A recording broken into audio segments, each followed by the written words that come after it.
Treatment organiser grade 2 സിലബസിലെ second ടോപ്പിക്കാണ് physiology of respiration and oxygen transportation. So ഇന്നത്തെ second class ആണ്. നമ്മൾ പഠിക്കാൻ വേണ്ടി പോകുന്നത് physiology of respiration and oxygen transportation ആണ്. ഫസ്റ്റ്ലി എന്താണ് റെസ്പിറേഷൻ എന്നതിന് നോക്കാം. Respiration. The lungs and respiratory system allow us to breathe. ലങ്സും റെസ്പിറേറ്ററി സിസ്റ്റവും നമ്മളെ ശ്വാസം എടുക്കാനും അതുപോലെ തന്നെ പുറത്തു വിടാനും ബ്രീത്തിങ്ങിന് ഹെൽപ്പ് ചെയ്യുന്നുണ്ട്. They bring oxygen into our bodies called inspiration or inhalation. നമ്മുടെ ബോഡിയിലേക്ക് ഓക്സിജൻ കൊണ്ടുവരുന്ന പ്രോസസ്സിനെ പറയുന്ന പേരാണ് ഇൻസ്പിരേഷൻ അല്ലെങ്കിൽ inhalation. And carbon dioxide നമ്മുടെ ബോഡിയിൽ നിന്ന് പുറത്തേക്ക് പോകുന്ന പ്രോസസ്സിനെ പറയുന്ന പേരാണ് എക്സ്പിരേഷൻ അല്ലെങ്കിൽ എക്സ്ഹലേഷൻ. ഇത് രണ്ടും കൂടി ഒരുമിച്ച് പറയുന്ന പേരാണെന്ത്?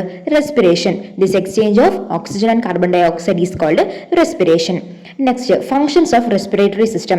നമുക്ക് റെസ്പിറേഷൻ കൂടാതെ കുറച്ച് മറ്റധികം ഫങ്ഷൻസും കൂടി റെസ്പിറേറ്ററി സിസ്റ്റം ചെയ്യുന്നുണ്ട്. ഒന്ന്, warming up air so that it matches our body temperature. നമ്മുടെ ശ്വാസം എടുക്കുമ്പം ഉള്ളിലേക്ക് പോകുന്ന ഒരു എയറിനെ എന്ത് ചെയ്യുന്നുണ്ട്? നമ്മുടെ ബോഡി ടെമ്പറേച്ചറുമായിട്ട് ബോഡി ടെമ്പറേച്ചറായിട്ട് കോമ്പാക്ട് ചെയ്യാനുള്ള രീതിയിൽ ആ എയറിനെ വാമപ്പ് ചെയ്യുന്നുണ്ട്. ദെൻ ഹ്യൂമിഡിഫൈ ദി എയറിനെ ഹ്യൂമിഡിഫൈ ചെയ്യുന്നുണ്ട്. പിന്നെ അതുപോലെ തന്നെ നമ്മുടെ എയർവേസിലേക്ക് എന്തെങ്കിലും ഹാംഫുൾ ആയിട്ടുള്ള സബ്സ്റ്റൻസസ് പോവുകയാണെങ്കിൽ അതിനെ എന്ത് ചെയ്യുന്നുണ്ട്? തടഞ്ഞിട്ട് അതിനെ എയർവേസിനെ പ്രൊട്ടക്ട് ചെയ്യുന്നു. Protecting your airways from the things that might irritate or harm. Letting you to smell and talk. സംസാരിക്കണം, അതുപോലെ തന്നെ സ്മെല്ലിനും സഹായിക്കുന്നുണ്ട്. Then balance acidity by removing carbon dioxide. Carbon dioxide remove ചെയ്തുകൊണ്ട് നമ്മുടെ ബോഡിയുടെ അസിഡിസിറ്റിനെ ബാലൻസ് കൂടി ചെയ്യുന്നുണ്ട് റെസ്പിറേറ്ററി സിസ്റ്റം. ഇത്രയാണ് റെസ്പിറേറ്ററി സിസ്റ്റത്തിന്റെ functions. Division of respiratory system based on its function. So respiratory സിസ്റ്റത്തിനെ രണ്ടായിട്ട് ഡിവൈഡ് ചെയ്യുന്നുണ്ട്.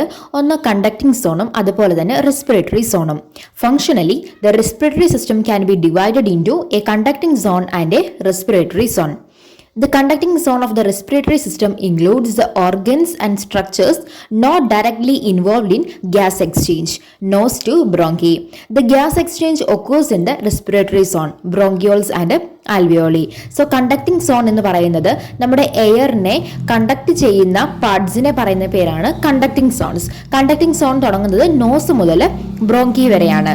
ദെൻ റെസ്പിറേറ്ററി സോൺ എന്ന് പറയുന്നത് ഗ്യാസ് എക്സ്ചേഞ്ച് നടക്കുന്ന പ്ലേസ് ആണ് റെസ്പിറേറ്ററി സോൺ. അത് ബ്രോങ്കിയോൾസ് ആൻഡ് ആൽവിയോളയാണ് അതിൽ പെടുന്നത്. സോ ഫംഗ്ഷൻ പ്രകാരം റെസ്പിറേറ്ററി സിസ്റ്റം രണ്ടായിട്ട് ഡിവൈഡ് ചെയ്യുന്നുണ്ട്, conducting zone and the respiratory zone.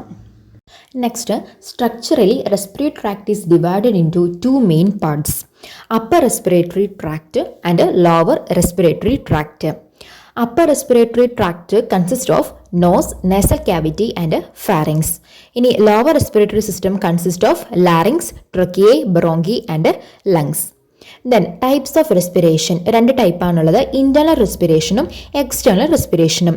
Internal respiration നടക്കുന്നത് ബോഡി ടിഷ്യൂസിലാണ്. അവിടെ എന്ത് നടക്കുന്നുണ്ട്? Cells carbon dioxide release ചെയ്യുകയും അതുപോലെ തന്നെ ഓക്സിജൻ, ബ്ലഡിലുള്ള ഓക്സിജനെ എടുക്കുകയും ചെയ്യുന്നതാണ് internal respiration. Then external respiration it occurs in ലങ്സിലാണ് നടക്കുന്നത്.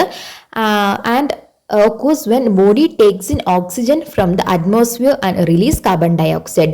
അറ്റ്മോസ്ഫിയറിൽ നിന്ന് ഓക്സിജൻ എടുക്കുകയും കാർബൺ ഡൈ ഓക്സൈഡ് അറ്റ്മോസ്ഫിയറിലേക്ക് തിരിച്ച് പുറത്തേക്ക് റിലീസ് ചെയ്യുകയും ചെയ്യുന്ന പ്രോസസ്സാണ് external respiration. So internal respiration നടക്കുന്നത് ബോഡി ടിഷ്യൂസിലും എക്സ്റ്റേണൽ റെസ്പിറേഷൻ നടക്കുന്നത് ലങ്സിലും ആണ്. Next, muscles of respiration. External respiration already പറഞ്ഞു. Then muscles of respiration. The diaphragm is the main muscle used for breathing. Diaphragm ആണ് മെയിൻ മസിൽ, ബ്രീത്തിങ്ങിന് help ചെയ്യുന്ന main muscle എന്ന് പറയുന്നത് ഡയഫ്രം ആണ്. The muscles between your ribs called intercostal muscles. These muscles also play a role in breathing. അപ്പം റിബ്സിന്റെ ഇടയ്ക്കുള്ള intercostal മസിൽസും ബ്രീത്തിങ്ങിന് നമ്മളെ ഹെൽപ്പ് ചെയ്യുന്നുണ്ട്. So muscles used for respiration എന്ന് പറയുന്നത് ഡയഫ്രം ആൻഡ് ഇന്റർകോസ്റ്റൽ മസിൽസ് ആണ്. Control of respiration. The medulla oblongata is the primary respiratory control center. Medulla oblongata ആണ് റെസ്പിറേഷന്റെ control centre എന്ന് പറയുന്നത്. Its main function is to send signals to the muscles that control respiration to cause breathing to occur. അപ്പം ഈ medulla ഒബ്ലോങ്കേറ്റയുടെ main function എന്ന് പറയുന്നത് മസിൽസിന് signals കൊടുക്കുക. എന്തിന്? Respiration വേണ്ടിയിട്ടുള്ള സിഗ്നൽസ് നമ്മുടെ മസിൽസിന് കൊടുക്കുക. അങ്ങനെയാണ് നമ്മുടെ ബ്രീത്തിങ് നടക്കുന്നത്. So main function is to send signals to the മസിൽസിന് സിഗ്നൽസ് കൊടുക്കുക. That control respiration. എന്താണ് മസിൽസ് ചെയ്യുന്നത്? റെസ്പിറേഷൻ കൺട്രോൾ ചെയ്യുന്ന മസിൽസിന് സിഗ്നൽസ് കൊടുക്കുക. അതുവഴി എന്ത് ചെയ്യുക? ബ്രീത്തിങ് നടത്തുക. ഇതാണ് ഈ മെഡുല ഒബ്ലങ്കേറ്റയുടെ ഫംഗ്ഷൻ എന്ന് പറയുന്നത്. So control of respiration is medulla oblongata. Then steps of respiration. Breathing or pulmonary ventilation. Atmospheric air is drawn in and carbon dioxide rich alveolar air is released out. അപ്പം ആദ്യം നടക്കുന്ന എന്താണ്? Breathing അല്ലെങ്കിൽ pulmonary ventilation. ഇതെന്ന് പറഞ്ഞാൽ അറ്റ്മോസ്ഫിയറിൽ നിന്നിട്ട് എന്ത് ചെയ്യുന്നുണ്ട്? ഈ ഓക്സിജൻ എടുക്കുകയും അതുപോലെ തന്നെ കാർബൺ ഡയോക്സൈഡ് ഉള്ള ആൽവിയോളാർ എയർ പുറത്തേക്ക് റിലീസ് ചെയ്യുകയും ചെയ്യുന്നു. Then second, diffusion of oxygen and carbon dioxide across alveolar membrane. അപ്പം ഓക്സിജന്റെയും കാർബൺ ഡയോക്സൈഡും എവിടെ ഡിഫ്യൂസ് ചെയ്യുന്നു? ആൽവിയോളാർ മെംബ്രെയിനിൽ ഡിഫ്യൂസ് ചെയ്യുന്നു. Then third, transport of gases by blood. അവിടെ നിന്ന് ഗ്യാസസ് ബ്ലഡ് ട്രാൻസ്പോർട്ട് ചെയ്യുന്നു.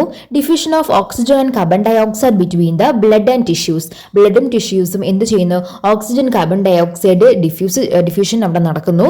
Then the utilisation of oxygen by cells for catabolic reaction and resultant release of carbon dioxide gas. അപ്പം oxygen എന്ത് ചെയ്യുന്നു? Oxygen cells catabolic reactions ചെയ്യാൻ വേണ്ടിയിട്ട് oxygen അവർ utilise ചെയ്യുന്നു.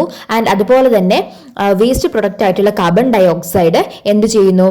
റിലീസ് ഔട്ട് ചെയ്യുന്നു. Utilisation of oxygen by cells for catabolic reaction and resultant release of the carbon dioxide gas. Carbon dioxide തിരിച്ച് release ചെയ്യുകയും ചെയ്യുന്നു.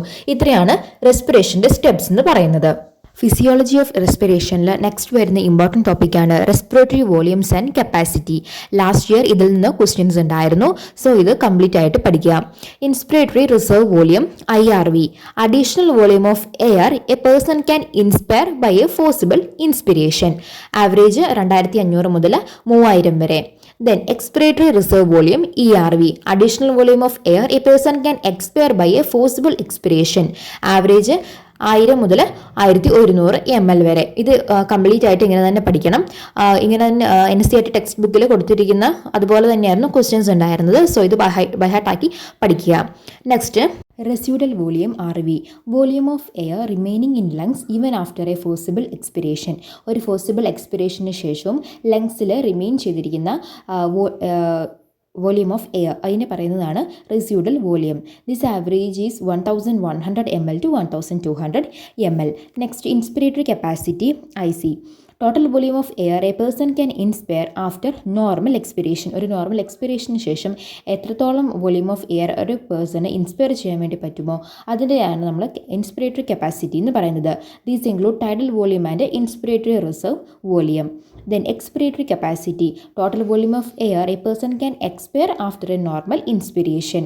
This includes tidal volume and expiratory reserve volume TV plus ERV. Then functional residual capacity FRC, volume of air that will remain in the lungs after normal expiration. This include expiratory reserve volume plus reserve volume. Then vital capacity, the maximum volume of air a person can breathe in after a forced expiration. This includes expiratory reserve volume, tidal volume and inspiratory reserve volume, or the maximum volume of air a person can breathe out after a forced inspiration. Then total lung capacity TLC, total volume of air accommodated in lungs at the end of a forced inspiration. This includes RV, ERV, TV and IRV, or vital capacity plus residual volume. So ഇവയൊക്കെ important ആണ്. ഇതൊക്കെ ബൈഹാർട്ടാക്കി പഠിക്കുക.